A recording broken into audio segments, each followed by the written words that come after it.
Chicken তো অনেকভাবেই খেয়েছেন, কিন্তু আজকে আমি একেবারেই ভিন্ন স্বাদের একটা চিকেনের রেসিপি নিয়ে এসেছি। সুস্বাদু চিকেনের এই রেসিপিটি কিভাবে বানাবেন দেখতে থাকুন পুরো ভিডিওটা। নমস্কার বন্ধুরা, তৃষ্ণা রান্নাঘরে আপনাদের সকলকে স্বাগত জানাই। প্রথমেই আমি একটা ভাজা মশলা তৈরি করে নেব।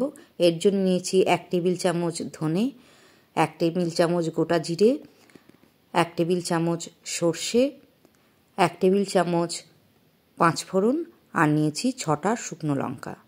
এবারে শুকনো অবস্থাতেই এগুলো একটু নাড়াচাড়া করে ভেজে নেব। ওভেন জ্বালিয়ে দিয়েছি আর নাড়াচাড়া করে হালকা করে ভেজে নিয়ে যখন সুগন্ধ বেরোবে তখন নামিয়ে নিয়ে ঠান্ডা করুন, তারপর গুঁড়ো করে নেবেন। এবারে মাংসটা ম্যারিনেট করে নেব। প্রথমেই দিয়ে দিচ্ছি সেই ভাজা গুঁড়ো মশলা। এখানে আছে আমার 500 গ্রাম রেগুলার পিস চিকেন। এবারে দিয়ে দিচ্ছি 2.5 টেবিল চামচ ভর্তি আদা রসুন বাটা।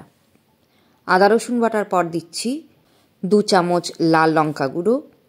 এরপরে দিয়ে দিচ্ছি পরিমাণ মতো হলুদ গুঁড়ো, দিয়ে দিলাম 1 চামচ গোলমরিচ গুঁড়ো, স্বাদ মতো লবণ দিলাম। এবারে দিচ্ছি 2 টেবিল চামচ ভিনিগার, দিয়ে দিলাম একটা বড় সাইজের টমেটোর টুকরো। এখন হাত দিয়েই আমি চিকেনটা ম্যারিনেট করে নেব। খুব ভালো করে মেখে নিয়ে 1 ঘন্টা মতো রেখে দিন। এখন আমি রান্নার পদ্ধতিটা দেখাচ্ছি। কড়াইতে পরিমাণ মতো সর্ষের তেল দিয়ে দিয়েছি। এই রান্নাটা কিন্তু সর্ষের তেলেই করবেন, কেননা আমি রান্না করতে চলেছি আচারি চিকেন। দিয়ে দিলাম ফোড়নে 5 ফোড়ন, আর এখানে 2টো বড় বড় পেঁয়াজ কুচি আমি দিয়ে দিলাম। এবারে পেঁয়াজ কুচিটা খুব ভালো করে ভেজে নিতে হবে। পেঁয়াজটা আমি মিডিয়াম আঁচে 2 মিনিট মতন ভেজে নিয়েছি। কাঁচা গন্ধ চলে গেছে, একটা হালকা গোল্ডেন কালার চলে এসেছে। এবারে আমি ম্যারিনেট করা মাংসটা ঢেলে দিলাম। মাংসটা একটু নাড়াচাড়া করে নিন, পেঁয়াজের সঙ্গে মিশিয়ে দিতে হবে। আর এরপরে দিয়ে দিলাম আমি 2 চামচ কাশ্মীরি লাল লঙ্কা গুঁড়ো। কাশ্মীরি লাল লঙ্কা গুঁড়ো দেওয়ার পরে 1 মিনিট মতন নাড়াচাড়া করে মিশিয়ে দিন। আরও একটু ভাজা ভাজা হয়ে যাবে, আর এরপরেই ঢাকনা বন্ধ করে রান্না করুন লো টু মিডিয়াম ফ্লেমে 15 মিনিট। ঠিক 15 মিনিট পরে ফিরে এলাম। টমেটো দেখুন গলে গেছে, আর আমি এর মধ্যে আরও 2-3 বার নেড়ে দিয়েছিলাম। আর চিকেন থেকেও খানিকটা জল বেরিয়েছে, তো আরও একবার নেড়ে দিন। এবারে আমি দিয়ে দিলাম 6টা গোটা কাঁচা লঙ্কা। একটু বড় সাইজের কাঁচা লঙ্কা দেবেন, আচারি চিকেনে এই লঙ্কার ফ্লেভারটা খুব ভালো লাগে। আর সেই সঙ্গে দিয়ে দিলাম 1/2 কাপ মতো জল। এই আচারি চিকেন খুব ঝোল ঝোল ভালো লাগে না, একটু মাখো মাখোই ভালো লাগে, ঠিক আচারের মতো। তো জলটা দেবার পরে আমি জলটা মাংসের সঙ্গে মিশিয়ে দিচ্ছি খুব ভালো করে। আরও একবার ঢাকনা বন্ধ করে লো টু মিডিয়াম ফ্লেমে রান্না করব 7 থেকে 8 মিনিট। 8 মিনিট পর ফিরে এলাম। Chicken almost ready.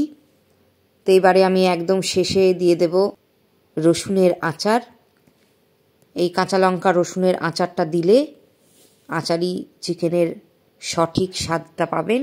রসুনের আচারের রেসিপি আমার চ্যানেলে দেওয়া আছে, চাইলে দেখে নিতে পারেন। দিয়ে দিলাম 1/2 কাপ মতো ধনেপাতা কুচোনো। এবারে খুব ভালো করে মিশিয়ে নিলেই একদম রেডি আচারি মুর্গ বা আচারি চিকেন।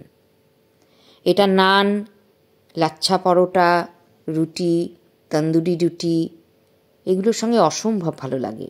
তো এই ধরনের আইটেমের সঙ্গে যদি খেতে চান তাহলে এই রকম আচারি চিকেন বানিয়ে নেবেন, দেখবেন বেস্ট কম্বিনেশন হবে। তো আজকের রেসিপি কেমন লাগলো বন্ধুরা, প্লিজ আমাকে কমেন্টস করে জানাবেন। যদি ভালো লেগে থাকে বন্ধুদের সাথে শেয়ারও করতে পারেন। আর হ্যাঁ, ভিডিওটা যদি ইউটিউবে দেখে থাকেন আর যদি নতুন বন্ধু হন তাহলে প্লিজ সাবস্ক্রাইব করে নিন। আর যদি ফেসবুক পেজে দেখেন তাহলে প্লিজ ফলো করে আমার পাশে থাকবেন। আবার দেখা হবে। ভালো থাকবেন, সঙ্গে থাকবেন।